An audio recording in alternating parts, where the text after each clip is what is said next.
एक बार एक युवक को यह जानने की इच्छा हुई, क्या भगवान को पाया जा सकता है। वह एक धर्मगुरु के पास गया और धर्मगुरु से बोला कि गुरुजी, मैं आपका शिष्य बनना चाहता हूँ। धर्मगुरु ने उसे अपना शिष्य बना लिया। जहाँ कहीं भी गुरुजी जाते, शिष्य उनके साथ चल पड़ता। जहाँ कहीं भी प्रवचन होता, शिष्य बड़े ही ध्यानमग्न होकर उनके प्रवचन सुनता, परंतु फिर भी उदास रहता। एक दिन गुरुजी को उसके हाव भाव से पता चला कि शिष्य कुछ उदास रहता है।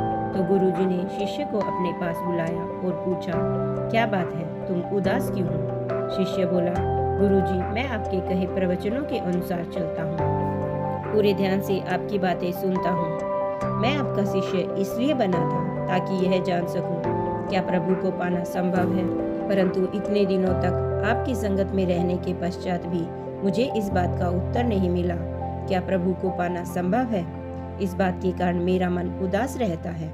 गुरुजी ने शिष्य को समझाया, इतनी भी क्या जल्दी है, कुछ दिन तो प्रभु की सेवा में बिताओ, तुम्हें अपने सवालों का जवाब मिल जाएगा। शिष्य ने गुरुजी की बात मान ली, परंतु कुछ महीने ऐसे ही बीत गए। शिष्य अपनी बेचैनी के साथ गुरुजी के सामने प्रकट हुआ तो गुरुजी ने कहा, क्या तुम सचमुच ईश्वर के साक्षात्कार करना चाहते हो। शिष्य ने उत्साहित होकर हामी भर दी।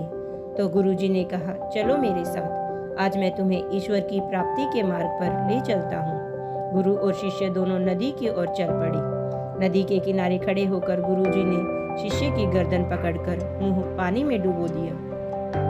गुरुजी के द्वारा शिष्य को अचानक पानी में डुबोए जाने पर शिष्य को कुछ समझ नहीं आया।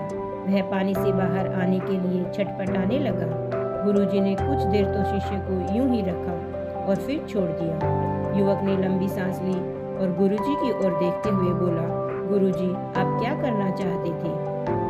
गुरुजी शिष्य को देखकर मुस्कुराए और पूछा, जब तुम पानी में थे तो उस समय तुम क्या सोच रहे थे। शिष्य बोला, गुरुजी, उस समय एक सांस के लिए छटपटा रहा था।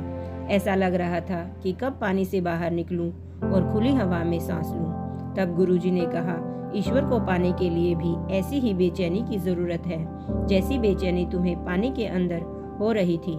शिष्य को गुरुजी की बात समझ आ गई।